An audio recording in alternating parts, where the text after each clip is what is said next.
Evelyn Hartley, Duchess of Rothermere, stood in the doorway of Larch Cottage with one hand braced against the frame, and the child inside her turning slow as a tide.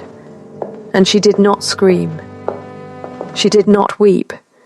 She did not drop the basket of willow bark and beef tea she had carried 3/4 of a mile through frost for a woman she had been told was merely feverish. She set the basket down on the flagstones, gently, as though the cottage itself was sleeping and she did not wish to wake it, and she looked at her husband's coat thrown over the back of a chair that was not his, and at Ophelia Marsh's hand resting where it had no right to rest.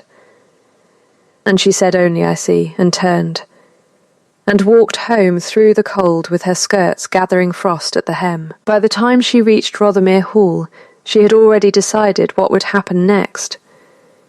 She had decided it 4 months earlier, on a wet Tuesday in Mr. Josiah Lowe's office in Denby Cross, when suspicion had first hardened into certainty, and she had asked him to draw up the papers just in case, and lock them in his drawer, and wait for her word. She did not have to send for them now. She only had to send the word. In his study at Rothermere Hall, Nathaniel Raine, 9th Duke of Rothermere, found the papers waiting on his desk an hour after he left the cottage, still smelling faintly of wood smoke and someone else's rosewater. He read the top line twice before it made sense to him. He read it a third time before his hands began to shake.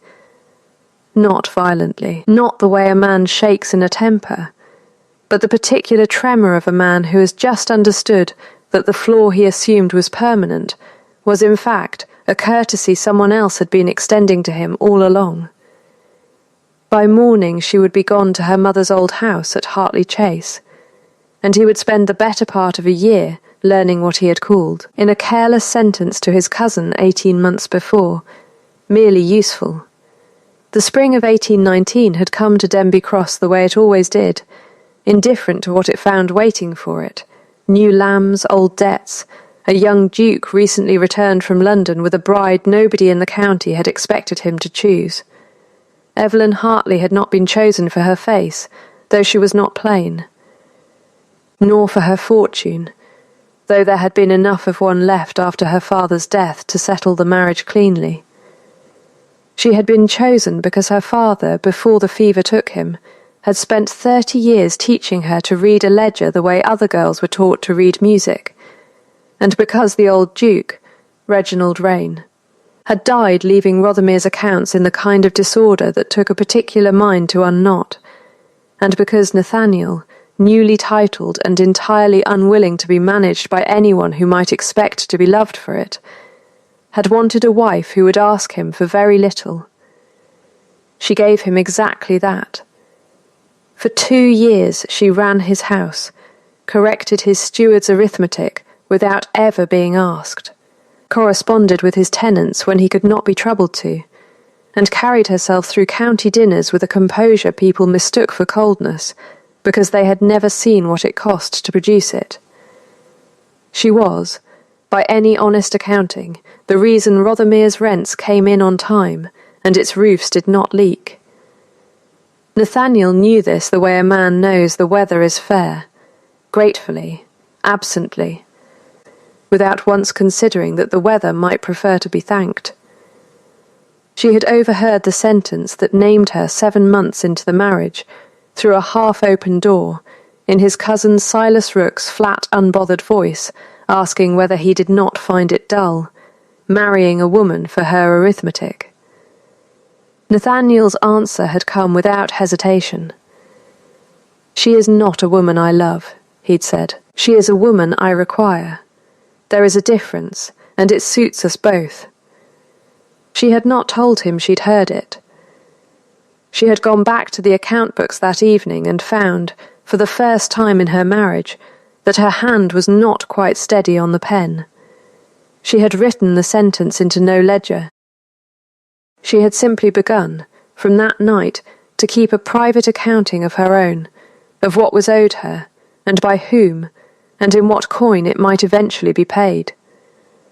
The pregnancy, discovered in the new year, changed nothing between them that she could see.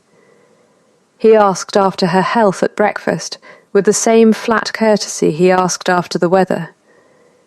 He did not touch her hand across the table. He began, not long after, to be gone from the hall 3 and 4 afternoons a week, and it was Mrs. Hale, the housekeeper, who first told her, not unkindly, but without softening it either, where those afternoons were spent. Evelyn had gone to Larch Cottage herself, rather than send anyone else, because she had decided, long before she knew what she would find there, that she would rather see a thing plainly than have it described to her second hand. Now she knew. She sat that evening in the walled garden on the bench beneath the old pear tree, her watch open in her palm, and permitted herself exactly 10 minutes. She did not weep during them. She had never found weeping useful, and usefulness was, after all, the only thing this marriage had ever asked of her. She sat with her hands folded over the child, and let the feeling move through her. Grief, yes, and something colder and older than grief, something closer to insult, and when the 10 minutes ended, she closed the watch, with a small definite click, and stood. There was a drawer in her mind, unlabelled to anyone but herself, where feelings went when there was work still to be done. She had built it years ago, after her father's death, when there had been a house to save and no time to fall apart in the saving of it. She opened it now, and set the evening inside, the cottage, the coat, the hand where it should not have been, and closed it, and went in to find Mrs. Hale. "You'll want tea," Mrs. Hale said, before Evelyn had said a word, and did not ask why, because she had already guessed, and because in 30 years of service at Rothermere Hall she had learnt that some questions were kinder left unasked. "I want a fire lit in the west sitting-room," Evelyn said, "and I want Mr. Lowe sent for in the morning. And I want," she added after a small pause, setting her palm flat against the small of her back where the child had begun to press, "an inventory of what is mine, all of it, written down, so that no one may later claim to have forgotten." Mrs. Hale looked at her for a long moment, the way she had looked at Evelyn on her wedding day, weighing something. "Land, money, or grievance?" she asked at last. "All 3, Evelyn said. "But begin with the land." She had Hartley Chase. 340 acres her mother had loved, and her father had kept solvent by will alone, and she had a mind that had run Rothermere's books for 2 years, without a single figure out of place, and she had a child coming in 10 weeks, who would carry the Rothermere name, whether its father had earned the right to it or not. It was not nothing. It was, she thought, setting the account book open on her lap that night by candlelight and beginning, in her small even hand, to write very nearly everything a person needed, if she was willing to build with it rather than simply survive on it. The papers went to Rothermere's desk 3 days later, delivered by Mr. Lowe's clerk, while Nathaniel was again at Larch Cottage, because Evelyn had learned, in 2 years of managing a household run by absent men, that the most effective correspondence was the correspondence that arrived precisely when it would be least convenient to ignore. She was in the drainage field above Hartley Chase's east boundary, ankle deep in mud, with her skirts pinned up and a surveyor's chain in her hands, when word reached her that the Duke had ridden out from Rothermere Hall 3 times in a single afternoon looking for her, and had been told, each time, that her Grace was occupied. She was, in fact, occupied. Hartley Chase's lower fields had flooded twice in 3 years for want of proper drains, and every tenant on that stretch of land had lost a portion of the harvest to standing water, while her father's old steward assured everyone the ditches were sound. They were not sound. Evelyn had walked the field herself with old maps and a length of chain, and had found within a morning that the drainage ran uphill in 2 places, a fact the previous steward had either never noticed or never dared report, since correcting it would cost money nobody had wanted to spend. £90, she told Abel Ferris, the tenant whose fields bore the worst of it, laying the figures out on a plank set across 2 barrels, because there was no table nearer than the farmhouse, and she had not wanted to lose the light walking to fetch one. 60 for tile, 30 for the labour. Done properly, and done before the autumn rains, and I will not ask you to bear a shilling of it, because it was never your ditch to begin with. It was Rothermere's failure to maintain what it charged you rent to farm. Ferris was a broad, slow-spoken man who had buried 2 children to a bad winter and trusted very little that came from a great house. He looked at the figures a long time. "Begging your pardon, your grace," he said, "but I've heard fine numbers from fine houses before. They don't always turn to tile." "Then watch them turn," Evelyn said.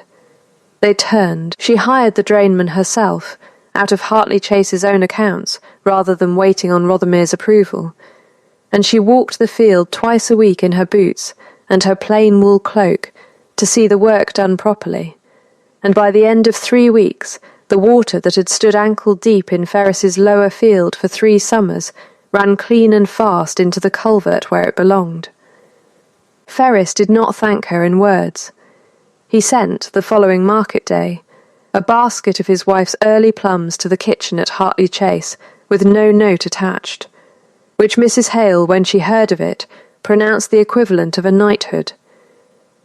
It was Silas Rooke who mentioned the debt first, and mentioned it the way a man mentions weather he intends to make use of later, in passing, at the end of a longer conversation about something else entirely, over supper at Rothermere Hall, on one of the rare evenings Evelyn consented to sit at the same table as her husband, while the papers of separation moved slowly through Mr. Lowe's careful hands. "Odd thing, going through my uncle's old accounts," Silas said, turning his wine-glass by its stem without drinking from it. "There's a note among them. Your father's signature, I believe. Cousin Evelyn, for a considerable sum, borrowed against Hartley Chase itself, some years before he died. I don't suppose you'd know anything of it." "I know my father's accounts better than any man living," Evelyn said, without looking up from her plate. "There is no such note, perhaps not one you've seen," Silas said pleasantly, and let the subject drop as easily as he had raised it, which told Evelyn, more than anything he might have said outright, that he intended to raise it again when it would do the most damage. Nathaniel had watched the exchange without speaking, and it was the first time in 2 years Evelyn had seen him watch her at all. Not the automatic courtesy glance of a man confirming his wife was present and unembarrassing, but something slower, more considering, as though he were reading a ledger column he had never troubled to check before, and finding it did not sum the way he'd assumed. He said nothing to her that night. But 2 evenings later, when she was going over Hartley Chase's harvest figures alone by the fire in the west sitting room, he appeared in the doorway and stood there a moment before he spoke. "The drainage," he said. "Ferris's field. I rode past it today. And?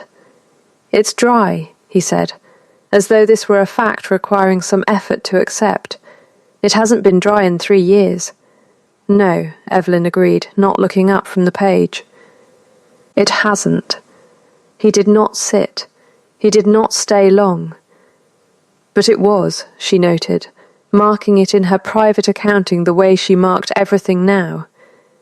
The first unprompted sentence he had spoken to her in a fortnight that was not a courtesy about her health, and she found, setting down her pen after he had gone, that she had noticed it more than she wished to admit.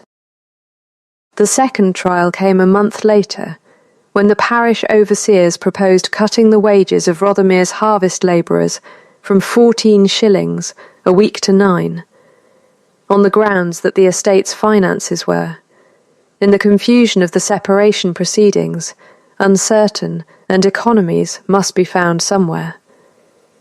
Evelyn found the economy elsewhere. She went through 2 years of Rothermere's accounts she had, in fact, largely kept herself, and found 11 separate instances of money spent on entertainments in London that had produced nothing for the estate but the appearance of a duke enjoying himself, totalling more than 4 times what the wage cut was meant to save. She brought the figures to the overseer's meeting herself, uninvited, and read them aloud without raising her voice, and watched 3 respectable men who had never once addressed her directly in 2 years of marriage discover, over the course of 20 minutes, that they had been arguing against arithmetic. "The wages remain at 14 shillings, she said, when she had finished. "I will find the difference myself, out of Hartley Chase, if Rothermere cannot. I will not have men go hungry so that a household can pretend an economy it does not need." It was Mrs. Hale who told her, that evening, what had passed between Nathaniel and his father in the room where his father had died, 5 years before Evelyn ever came to Rothermere. How the old Duke, dying slowly and bitterly of a growth no physician could name, had gripped his son's wrist and told him that his own wife, Nathaniel's mother, had left them both when the boy was 10, because she had been permitted to believe she was loved rather than merely necessary, and that this was the single greatest failure of Reginald Rayne's life, and that Nathaniel must never repeat it. Must never let a wife believe herself more than useful, for a woman who believes herself loved will always, eventually, ask for more than a man can safely give. "He built the boy out of that deathbed, Mrs." Hale said, not unkindly, same as some men are built out of war. "He's not cruel, Your Grace. He's frightened. He's been frightened since he was 10 years old, and frightened men make very cold husbands." Evelyn said nothing for a long moment, turning this over the way she turned over a column that would not balance. "That does not excuse Larch Cottage," she said finally. "No, Mrs." Hale agreed. "It explains it. Those are different countries, and a wise woman keeps her passport for only one of them." The county, meanwhile, had begun to speak of the young Duchess in a different register than it had 2 years before. She was no longer merely the practical woman Rothermere had married for his books.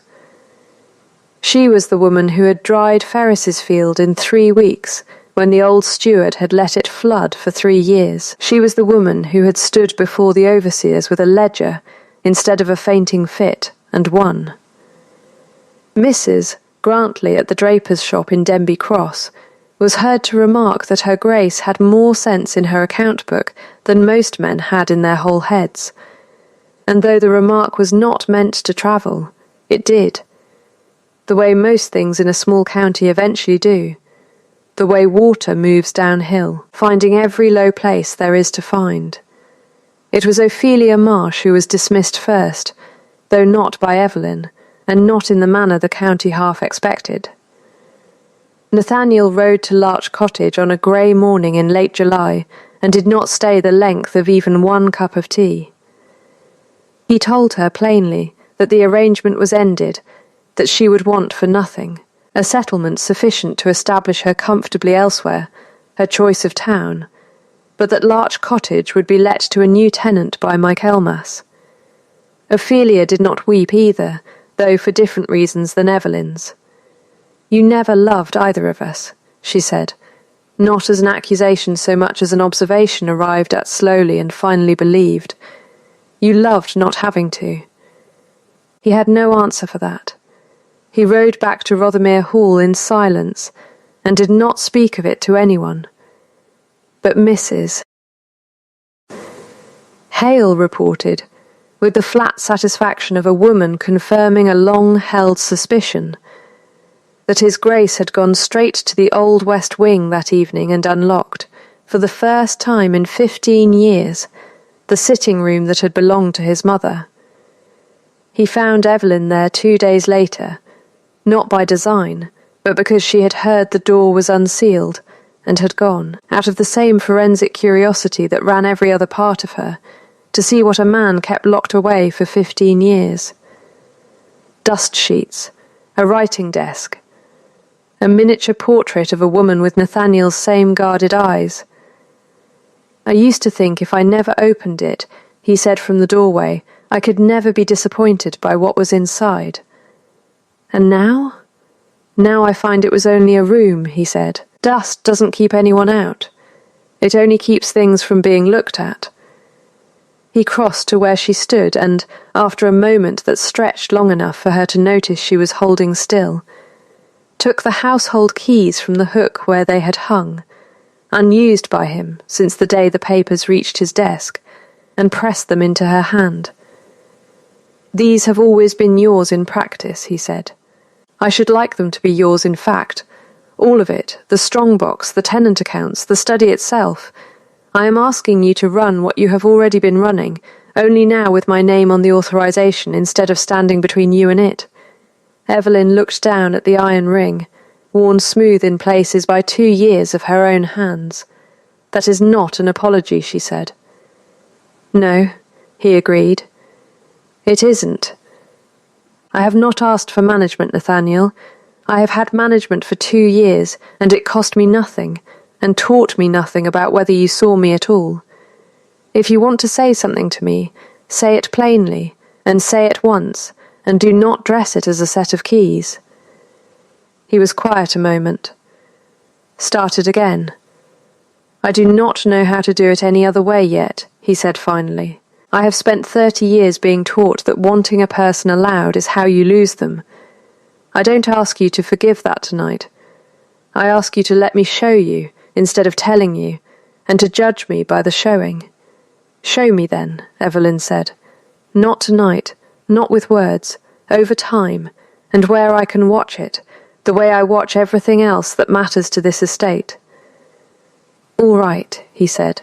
All right, then, Evelyn said, and it was, for the moment, the whole of the treaty between them. It was Mr. Lowe who first suggested, going through her father's papers in preparation for the separation settlement, that they search Hartley Chase's old strong room for anything relating to the debt Silas Rook continued, with increasing insistence to raise. They found nothing that night, and nothing the next. It was Evelyn herself, 3 evenings later, running her hand along the inside of her mother's writing box out of nothing more than habit, who noticed the false bottom, a thin panel that gave, under pressure, where no panel ought to give. Inside was a single folded document, dated the spring of 1802, 2 years before Silas claimed the debt had been contracted.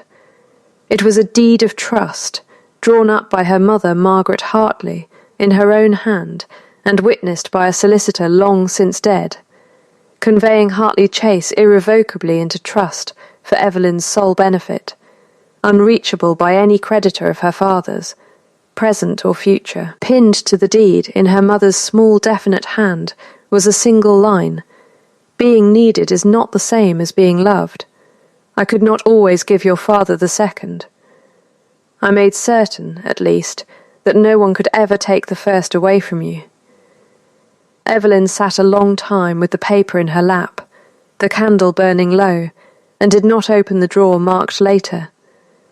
She let herself, for once, simply feel it, the particular ache of being protected, years in advance, by a woman who had not lived to see whether the protection was needed. It was needed within the month. Silas Rook, growing impatient, produced at last the document he had been threatening all summer, a bond purportedly signed by Edmund Hartley in 1804, acknowledging a debt of £4,200 to the late Duke Reginald Rane, secured against Hartley Chase, and demanded through his own solicitor that the debt be settled from the estate before any final separation of Rothermere's, and Evelyn's interests could proceed. He announced it, not privately, but at the Denby Cross Harvest Assembly, before half the parish, timing it precisely for the day the separation's final accounting was to be read aloud by the magistrate. The assembly hall at Denby Cross was full that afternoon in a way it was rarely full. For the harvest reckoning, yes. But more truly for the spectacle everyone had been promised, without anyone quite admitting they had been promised it. Sir Barnaby Cole, the county magistrate, sat at the long table at the front with the parish's ledgers before him, and Silas Rooke stood to one side with his bond in hand, and the particular ease of a man who believes he has already won. "The claim is straightforward," Silas said, when Sir Barnaby called for it. "A debt owed by the late Mr. Hartley, secured against the very land his daughter now proposes to keep entirely for herself.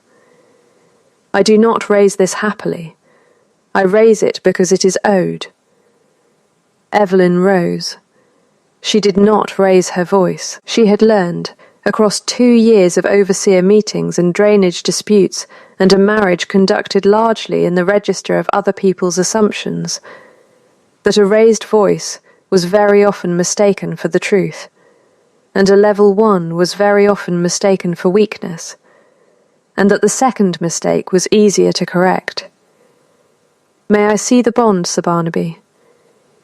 It was passed to her. She studied it a long moment, the signature, the date, the wax, while the hall waited in the particular silence of a room that does not yet know which way it is about to turn. "This bond is dated April the 3rd, 1804, she said finally. "I would ask Mr. Rooke to explain how my father pledged land in 1804, that he no longer held free and clear to pledge, since this deed," she said. Laying her mother's trust beside the bond on the table, conveyed Hartley Chase irrevocably to my benefit 2 years earlier, in 1802, witnessed and recorded. My father could not mortgage what was no longer his to mortgage. The bond is not merely forged. It is impossible. A murmur moved through the hall, water finding a new low place. Silas did not flinch outright, but something behind his composure went still.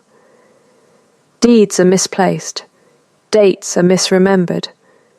I would not stake a man's honesty on a single old paper.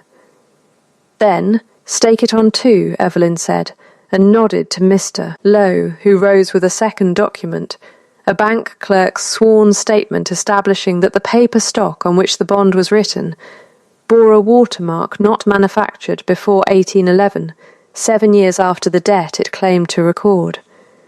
The hall's murmur sharpened. Sir Barnaby leaned forward. "I saw him practising it," said a voice from the back before anyone asked for it. Tam Foss, the stable boy from Rothermere, 12 years old, and plainly terrified to be speaking at all, twisting his cap in both hands. Mr. Rooke, Sir, in the estate office, of an evening last winter, writing the old Duke's name over and over on a scrap till it came out right. I didn't know what it was for. I do now. Silas Rooke's composure, which had survived the watermark, did not survive the boy. Something in his face closed like a door someone had finally thought to lock. Evelyn did not press further than the truth required. "I do not ask the court for anything beyond what is owed," she said. "The bond is false. Hartley Chase remains where my mother placed it, out of reach of anyone who might one day decide I was worth less than my land. As to Mr. Rooke, I would ask for no prosecution, provided he leaves the county within the month and troubles this family no further. I have no wish to ruin a man for wanting what he could not have honestly earned. I have only wished, all my life, not to be taken from twice." Sir Barnaby looked at her a long moment, and then at Nathaniel, who had not spoken once through the whole proceeding, and who now stood as though something in his chest had come slightly loose. "So ordered," Sir Barnaby said. "The bond is void. The debt does not exist. And Mr. Rooke will find, I think, that Denby Cross has grown considerably less comfortable for him. Nathaniel found his full accounting that same evening, in the west sitting room, with his mother's portrait watching from above the mantel, and the household finally, properly, his wife's-in-law as well as in fact. An apology and an explanation are not the same thing, Evelyn said, before he could begin. I have had explanations from you before, dressed up as apologies. I want both tonight, and I want to know which is which. The explanation, Nathaniel said, is that my father taught me love was a debt collected at interest, and that the only safe household was one where nothing was risked because nothing was wanted aloud. I built my whole life around never being caught wanting. I married you because you asked nothing of me, and I mistook that mercy for 2 years for a kind of safety. I went to Larch Cottage because Ophelia asked nothing of me either, and I told myself that meant it cost nothing. It cost everything. It cost you. That is the explanation, Evelyn said. Now the apology. He was quiet a moment, started again. I am sorry, he said, not for marrying you without love. I did not know then what I was capable of feeling, and I do not think that sin can be undone by wishing it smaller than it was. I am sorry that I let you believe, for 2 years, that competence was the ceiling of what I saw in you, when it was only ever the floor. You were never merely useful to me, Evelyn. I told myself that sentence because it was safer than the true one. The true one is that I have not stopped noticing you since the day the papers reached my desk, and it terrifies me, and I am done pretending that terror is the same as indifference. You said once that I was a woman you required, Evelyn said. Not a woman you loved. I remember, he said. I have thought of little else all summer. You are not a woman I require, Evelyn Hartley. You are a woman I would beg to keep, on whatever terms you set, for as long as you'll allow it. She let the silence hold a moment before she answered, because some things deserved a moment before they were answered. My terms, she said, are these. Hartley Chase remains mine. In trust, in law, in fact, regardless of what becomes of us. The tenant's wages are never again a household economy to be argued over at supper. My name goes on the estate's authorizations beside yours, not beneath them. I will not mediate what happens between you and your cousin's memory, or your father's ghost that is your reckoning, not mine. And I will not be told again, by you or by anyone, what I am for. All right, Nathaniel said. All right, then, Evelyn said, and something in the room, for the first time in 5 years, felt less like a held breath and more like the beginning of an ordinary one. Proof did not arrive all at once. It arrived the way most true things did at Rothermere Hall that autumn, in small units, none of them remarkable alone. He moved his chair at breakfast, without comment, from the far end of the table to the place beside hers. He began pouring her tea before she asked for it, and got the amount of milk wrong the first 4 mornings and right every morning after. He brought the estate ledgers to the west sitting room in the evenings, instead of the study, so that the work of the house was done in the same room as the rest of their lives, and read the tenant accounts aloud to her, not because she needed to hear them, but because he had discovered he liked hearing his own voice say her name in the margin notes. Duchess approved, 14th of September, as though the approval itself were a kind of vow. There was one slip. In October, with the child a fortnight from due, a tenant came asking for an advance against next year's rent to repair a collapsed roof before winter, and Nathaniel, out of 18 years of habit, said yes, and settled it himself before mentioning it to Evelyn at all. She noticed before he confessed it. You did this alone, she said, not sharply, laying the ledger open between them. He stopped. Started again. I did, he said. Old habit. I am not undoing 5 years in 5 months. No, she agreed. but name it when it happens, so I know it is habit and not backsliding. It is habit, he said. I am sorry. It will not happen again unnamed. It did not. Their son was born on a cold, clear night in early November, with Mrs. Hale directing the household in a voice that allowed for no panic, and Nathaniel pacing the hall outside until the midwife, taking pity, let him in to sit with Evelyn before the worst of it had even properly finished. He held his son an hour later, with the particular stillness of a man who has just been handed something he does not yet trust himself not to break. And when Evelyn, exhausted and clear-eyed, asked what he was thinking, he said only, that I would choose you. I have been choosing you for some time now, in small ways, hoping you'd notice before I found the courage to say it outright. I would choose you again tonight, knowing everything it cost to get here.